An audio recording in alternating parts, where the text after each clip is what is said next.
I'm Jennifer Angel. This is my overview for the week of March the 13th.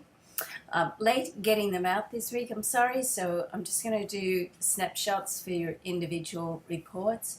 And there's a lot happening at the moment, some really interesting stuff in the star chart. And let's talk about Venus retrograde. It is in Aries. It doesn't fit that well in Aries, but what's happening is that Mars is in the next sign in Taurus, so they're in each other's signs that they rule. So that's called like a mutual reception. So it's they're talking nicely to each other, let's say. So it sort of balances out. It can be very positive in this sense. But when we just look at Venus retrograde, then a number of things can happen.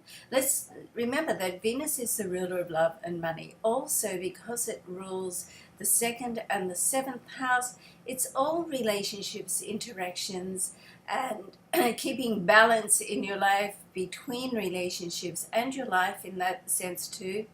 And self-worth, how worthy you feel of attracting or manifesting in your life what you want. And I think that's something that we all deal with from one degree or another at some time through our life. So it's sort of highlighted now.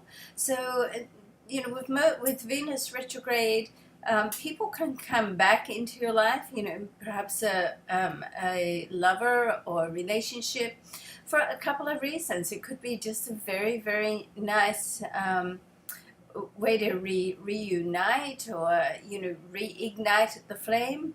It could give you some issues, some love lessons to deal with so you can clear that and just clear it out.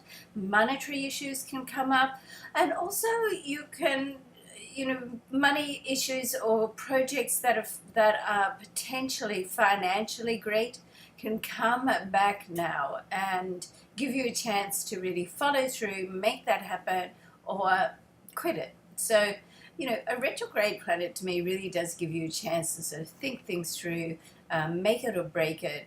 And certainly, because it's retrograde, it does have an element of the past, but there's a real learning element. And, Venus is such a fabulous planet. She does have her other side to her, of course. So some great things can happen when Mercury is retrograde, particularly right now as we've got Mars in the sign that Venus rules. So we've got that mutual reception going on. You want to sort of just push through anything that comes up now, because at the end of this week, Mercury and Venus are going to connect, so you can expect some news to come through.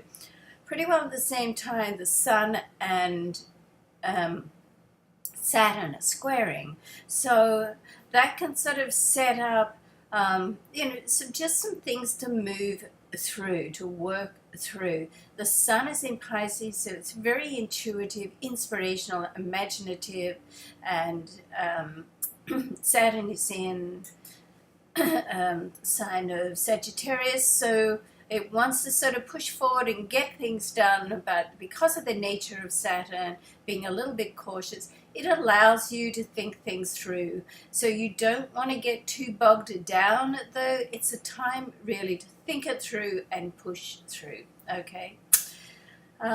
Lots of oppositions between the moon as well, and we're going to have a full moon right at the start of the week, so that's going to be a huge, powerful energy just to kick things off at the start of the week. So it's an exciting week of movement and development. I hope it is such for you.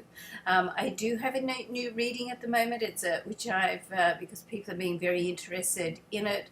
It had been incorporated in my highest price reading, so I have split it out and made it a separate session on soul purpose, because everybody loves that, and the highest reading, which goes for an hour and a half, is quite expensive. So I've brought that back down to the price a little more affordable, and as an introductory offer, put a special on. So go and have a look at that at, here we go, jenniferangel.com.